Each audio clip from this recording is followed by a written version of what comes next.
So as y'all know, I posted my first video yesterday, and I actually had somebody on Instagram say, "Why does your face look like that? All wrinkly." I thought it was pretty funny anyway, because he's like 28 or something. I'm like, duh, because I'm 45 years old. Didn't you see where I said raw and uncut? Anyway, I thought it was kind of funny. I was like, haters be hating, but whatever. Anyway, I thought I'd talk a little bit about why I got into wanting to help veterans, right? Because had a friend ask me that on Facebook. So why I'm so passionate about helping veterans is, well, I don't really have any family that are veterans. You know, I have a couple uncles, you know, and some older relatives, but none of my immediate family. I guess I just, being in the mental health field and the social services and things like that, I just feel like, you know, a lot of people join the military to create a better life for themselves and their families, you know, and they risk everything, you know, and then they're, you know, all the things that money can't buy, you know, children's first, mental health, physical health, relationships, you know, children's first, you know, time away from loved ones, you know, all this stuff, all the money in the world can't buy, but yet they do it to create this better life, right, for them and their families. You know, a lot of them even get cancer and stuff from the terrible, you know, chemicals and stuff that they're exposed to. And I just, being in the mental health and social services fields, you know, on the other side, I just realized, you know, a lot of times that I feel like we take better care of people that are living off the system than we do our veterans who are actually, you know, trying to create better lives for themselves. Now, don't get me wrong or anything, because, you know, I'm definitely for people to be empowered, you know, and I do think there should be support services out there for anybody to help them to thrive. I just feel like, you know, technically, you know, I had PTSD and tons of trauma in my past, you know, and I could be on disability. So what would that do? That would hold me back. I could only make a certain amount of money, work a certain amount of hours, those types of things, you know, and then live off the system. You know, I would probably live about the same lifestyle that I am now, because I pay so much for health insurance and bills, and, you know, I don't get, you know, a lot of the benefits or whatever. However, you know, I don't want to be, you know, confined by government, them holding me back, you know.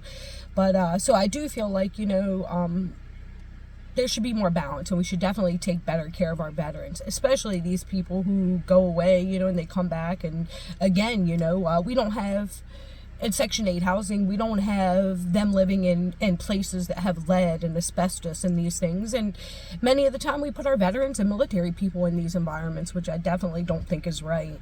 I also don't, you know, I definitely feel like, well, again, we really just need to take better care of them and everybody, and give people an opportunity, you know, just because they get on welfare and disability and all, give them the opportunity to create a better life and create a system that doesn't hold them back and set a certain bar that they can never rise above. You know, don't get me wrong, you know, I've worked with clients with very, very severe mental health and schizophrenia and things like that. You know, and I definitely think these services and programs out there are very, very important. But I also feel like a lot of those programs that are so needed are a lot of times also watered down just from funds being spent in other areas for other people who may not need the services as bad, like myself, who's perfectly capable of working and thriving if I put forth the effort. So, you know, again, you know, I try not to judge because everybody is the way they are for a reason. But, you know, I think that we definitely at least owe it to our veterans to make sure they all have health care. You know, they all should have health care, you know, especially when everybody else is getting in. They're not going into the military or may not be working or on disability and things like that. And probably are, you know, let's be honest, could be capable of working. I'm not saying everybody, but some. You know, so, you know, and I just also think our government also wastes a lot of money, you know, even, you know, books and things that they print out that they throw away because they come out with new versions and they overprint so many and these types of issues and things like that. So, definitely feel like we could do better, taking care of our veterans. And I think our veterans in turn, really, they're the ones who do go out and give back to their community and try to empower others. And they're out there, doing mental health walks and trying to, support one another and reaching out to people, because they move around a lot. And they know that they're the ones who, a lot of times for moving around and things like that, they have to rely on their community and support network. So really, they're just some of the most kindest, well-rounded people that I get to engage with. So, I know at times I can be termed maybe libertarian or anti-government, but the fact of the matter is most of the people I know that are libertarian are and have worked in the government,